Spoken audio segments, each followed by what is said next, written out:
Welcome to our channel Royal Classes. आज हम पढ़ने वाले हैं हमारे क्लास 11 का forces and laws of motion वाले चैप्टर के बारे में, और उसमें भी हम लोग अभी तक डिस्कस कर चुके थे about the friction, types of friction and the angles between them. तो आज की वीडियो में हम लोग देखने वाले हैं कि क्या एक्सेलरेशन होती है जब एक रफ इंक्लाइन प्लेन पर हमारी बॉडी मूव कर रही है, क्या वर्क डन कैरी करती है जब हमारे पास वो एक हॉरिजॉन्टल सरफेस पे चल रही है, या फिर क्या वर्क डन होता है जब वो रफ इंक्लाइन प्लेन पे चल रही है। तो बेसिकली आज हम लोग उनके एक्सेलरेशन मतलब उनके मोशन के बारे में देखेंगे कि फ्रिक्शन के केस में मोशन जो है वो किस तरह से होता है और किस किस तरह से हम उसकी वैल्यूज को फाइंड आउट करते हैं। ठीक है, तो वीडियो को लास्ट तक देखना है, जिनको लाइक शेयर एंड सब्सक्राइब करना बिल्कुल भी नहीं भूलना है। तो देखिए, सबसे पहली बात हमारे पास क्या है, और जिसने अभी तक एंगल ऑफ फ्रिक्शन और एंगल ऑफ रिपोज के बारे में नहीं पढ़ा है वो आई बटन को क्लिक करे, आपके पास पूरी प्लेलिस्ट है, just go through the topic. क्योंकि अगर आपको एंगल्स ही नहीं पता चले तो आज के टॉपिक और आगे वाले टॉपिक आपके क्लियर होंगे नहीं। तो क्या बोला, सबसे पहली बात, फोर्स जो हमारा टॉपिक है हमें निकालना है एक्सेलरेशन ऑफ अ बॉडी। एक बॉडी की, एक ऑब्जेक्ट की एक्सेलरेशन निकालना है इन अ रफ इंक्लाइन प्लेन। एक रफ इंक्लाइन प्लेन है, उसके ऊपर हमें फाइंड आउट करना है acceleration of the body. Body की एक्सेलरेशन कितनी होगी, कितनी एक्सेलरेशन से वो नीचे आ रहा है। अब बोला इंक्लाइन प्लेन है, इंक्लाइन प्लेन के लिए हम लोग निकाल रहे हैं, तो इंक्लाइन प्लेन मतलब हॉरिजॉन्टल के साथ जो एक पर्टिकुलर एंगल बनाता है, यही होता है इंक्लाइन प्लेन, जो हमने कल एंगल ऑफ रिपोज में देखा था। तो ये हो गया आपका इंक्लाइन प्लेन। अब क्या देखा आपने, ये हमारा एक बॉक्स प्लेस था। बॉक्स जब भी प्लेस होता है किसी भी सरफेस पे तो हमेशा अर्थ क्या कर रही है, अपनी तरफ अट्रैक्ट कर रही है with some force, and that force is known as mg। Angle बन रहा है, दिस एंगल इज न थीटा, यहाँ थीटा है तो ज्योमेट्री कहती है यहाँ भी क्या होगा, थीटा होगा। तो जब भी एंगल आता है फिजिक्स का फंडा लग जाता है। फिजिक्स का फंडा क्या कहता है, यस mg cos थीटा आ जाएगा यहाँ पर, और यहाँ पर हमारे पास क्या आ जाएगा, mg sin थीटा। ठीक है, फिर आया हमारा न्यूटन का third law, Newton laws of motion, Newton third law क्या कहता है, every action there is equal and opposite reaction. तो ये हमारा एक्शन हुआ, ऊपर डायरेक्शन में क्या होगा, इक्वल एंड अपोजिट रिएक्शन होगा। हमें क्या फाइंड आउट करना है, एक बॉडी की एक्सेलरेशन कितनी होगी जब वो कहाँ आ रहा है, डाउनवर्ड आ रहा है। तो हमने बोला ई एक्सेलरेशन से हमारी बॉडी क्या हो रही है, डाउनवर्ड आ रही है। ठीक है, ए एक्सेलरेशन से बॉडी डाउनवर्ड आई। अब हमें क्या देखना है कि इस ए एक्सेलरेशन की वैल्यू कितनी होगी। तो पहली चीज हमने क्या देखा, कौन किसको बैलेंस कर रहा है। हमारा जो नॉर्मल रिएक्शन है वो बैलेंस किसको कर रहा है, हमारे mg cos थीटा को। नॉर्मल रिएक्शन हमारा किसको बैलेंस कर रहा है, mg cos थीटा को, क्योंकि every action there is equal and opposite reaction. तो R हमारा किसको बैलेंस करेगा, mg cos थीटा को। फिर हमने क्या देखा, हमारा एक्सेलरेशन हो रहा है डाउनवर्ड डायरेक्शन में, तो अपोजिट फोर्स लगेगा, and that opposite force is known as frictional force. Opposite force को हम क्या नाम देते हैं, फ्रिक्शनल फोर्स। तो यहाँ पर हमारे पास क्या आ गया, ए एक्सेलरेशन किसके इक्वल होगा, हमारे पास एक्सेलरेशन हमारा इस डायरेक्शन में हो रहा है, तो इस डायरेक्शन में जो भी चीज होगी उसको हम क्या कहेंगे, फोर्स हमारा लगा। फोर्स हमारे पास क्या लगता है, ma, it is equals to applied force. Applied force downward direction में लगी तो बॉडी भी डाउनवर्ड डायरेक्शन में चली जाएगी। तो यहां से आ गया F की वैल्यू क्या है, ma है। अब ये क्या करेगा, यहाँ पर क्या होगा, mg sin theta, same direction, but यहाँ पर उल्टी डायरेक्शन में भी फ्रिक्शनल फोर्स लग रहा है, क्योंकि अपोजिट डायरेक्शन में हमेशा क्या लगता है, फ्रिक्शनल फोर्स।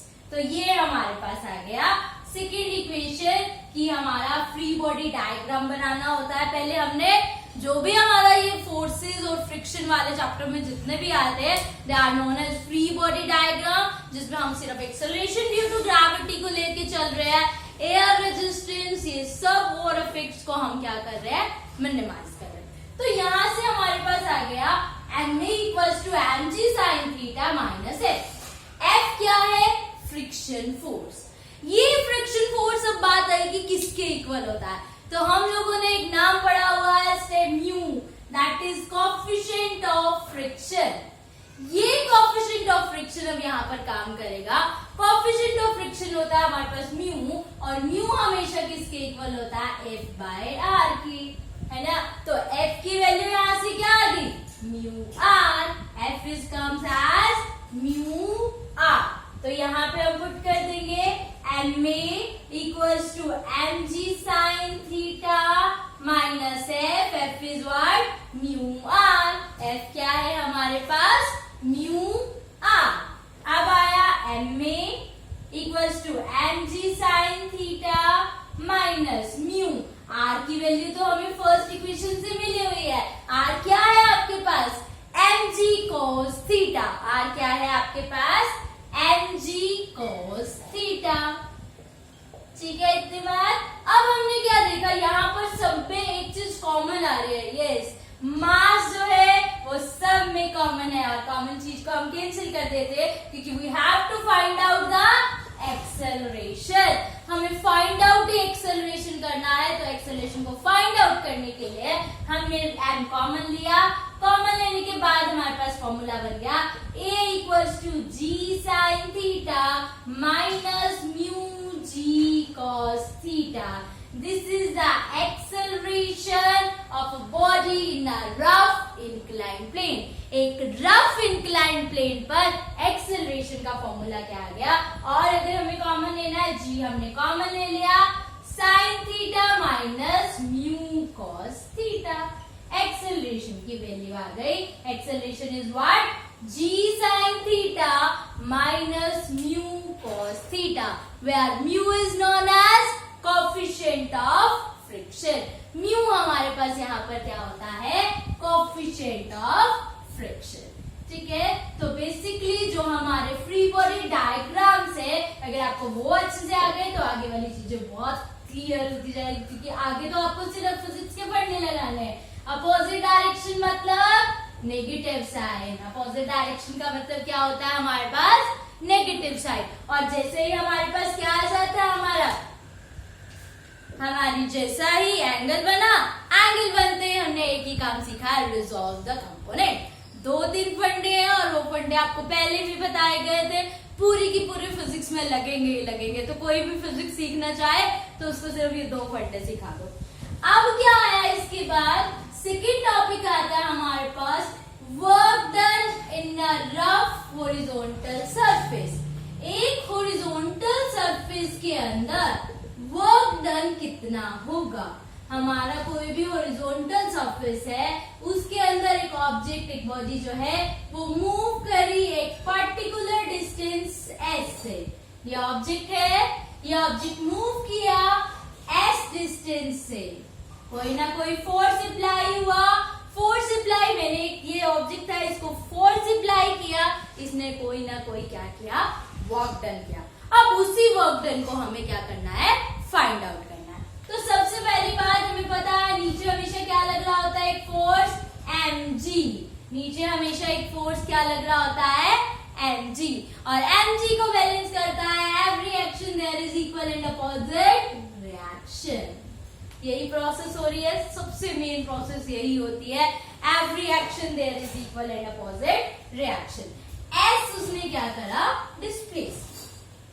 ठीक है, इतनी बात। अब हमें क्या पता है, हमें निकालना है वर्क डन।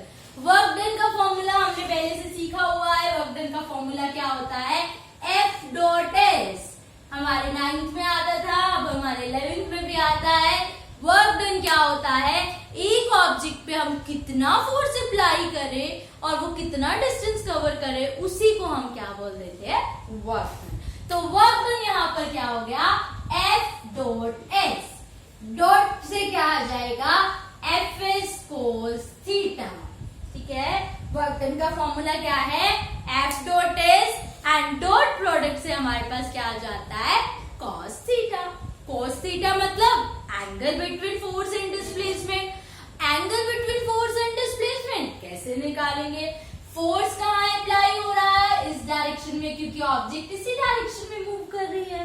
डिस्प्लेसमेंट भी क्या हो रहा है, इसी डायरेक्शन में हो रहा है। सेम डायरेक्शन में जब भी काम होता है तो एंगल हमारे पास कितना आ जाता है, 0 डिग्री। तो वर्क डन हो गया F S cos 0 degree, whereas cos 0 हमारे पास क्या होता है, 1। तो वर्क डन का फॉर्मूला आ गया एफ एस। अब बात हुई ये हमारे पास एफ एस कैसे आएगा, तो एफ हमारे पास हो गया म्यू आर। एफ हमेशा क्या होता है, म्यू आर। एस आर किसको बैलेंस कर रहा है, आर किसके इक्वल है, एम जी के इक्वल। आर किसके इक्वल है, एम जी के इक्वल। तो यहां से हमारे पास क्या आ जाएगा, म्यू आर की वैल्यू आ गई m g into s. Work done हमारे पास ड्यूरिंग अ हॉरिजॉन्टल सरफेस। जब हम एक हॉरिजॉन्टल सरफेस पे चल रहे हैं तो हमारा वर्क डन किसके इक्वल हो जाएगा, mu m g into s. ठीक है, वर्क डन हमारे पास क्या हो गया, म्यू एम जी इंटू में s in a horizontal surface. But अब हमें क्या करना है, ये तो हॉरिजॉन्टल सरफेस का था, अब हमें किस में चलना है, इंक्लाइंड प्लेन में। ठीक है, अभी हम पहले किस में चले, रफ हॉरिजॉन्टल सरफेस। अब हम किस में चलेंगे, इंक्लाइंड प्लेन के अंदर वर्क डन हम किस तरह से निकालते हैं। ठीक बात। तो अभी क्या करेंगे हम लोग, हॉरिजॉन्टल सरफेस हो गया, अब हम इंक्लाइंड प्लेन लेकर चलेंगे। तो ये हमारे पास क्या हो जाता है, इंक्लाइंड प्लेन।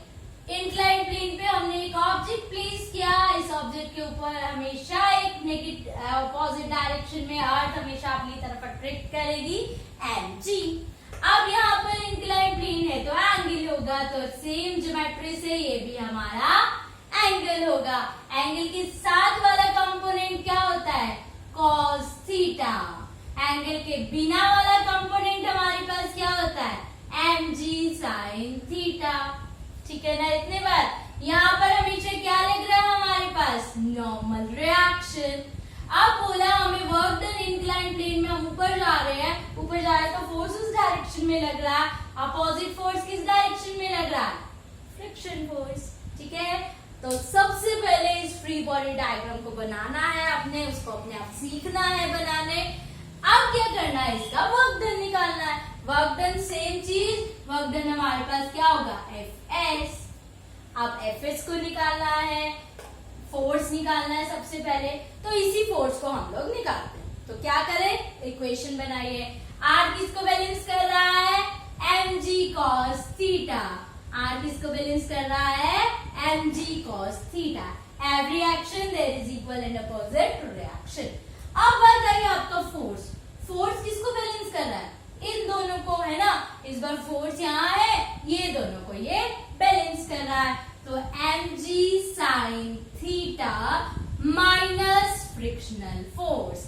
इस बार ये एम जी का कंपोनेंट ज्यादा आ जाएगा। हॉरिजॉन्टल के कंपैरिजन इंक्लाइन में यही डिफरेंस होता है कि हमारे पास एंगल्स इंक्लूड हो जाते हैं। तो F equals to m g sine theta minus frictional force. Frictional force तो क्या होता है हमारे पास, म्यू आर। कहां से आया, with the help of coefficient of friction, mu. R की वैल्यू क्या है, m g cos theta. R की वैल्यू आपके पास क्या है, एम जी कॉस थीटा। तो यहां से F की वैल्यू आ गई m g sine theta minus mu m g cos theta. Work done निकालना है तो एफ एस, तो सिर्फ क्या करना पड़ेगा, m g sine theta minus mu m g cos theta into में एस। वैल्यू आ गई। तो वर्क डन बेसिकली सारी चीजें घूम कहां पर रही है, हमारे इंक्लाइंड सरफेस आया तो एंगल पे घूम गई। मतलब फ्री बॉडी डायग्राम बनाने के बाद उनकी इक्वेशन अगर आपने बना दी और इक्वेशन बनानी एक बार आ गई तो ये टॉपिक्स आपके लिए बहुत इजी होंगे और पेपर में जब आपके पास आएंगे तो आप बहुत अच्छे से इसे कर पाएंगे। ठीक है। तो ये हमारे पास बहुत इंपॉर्टेंट चीजें थी कि फ्री बॉडी डायग्राम्स कैसे बनाते हैं, एक्सेलरेशन कैसे निकालते हैं, वर्क डन कैसे निकालते हैं, एक हॉरिजॉन्टल सरफेस में और एक इंक्लाइंड सरफेस में। तो ऐसे वीडियोस को देखने के लिए चैनल को लाइक शेयर एंड सब्सक्राइब करना बिल्कुल भी नहीं भूलें। Thank you.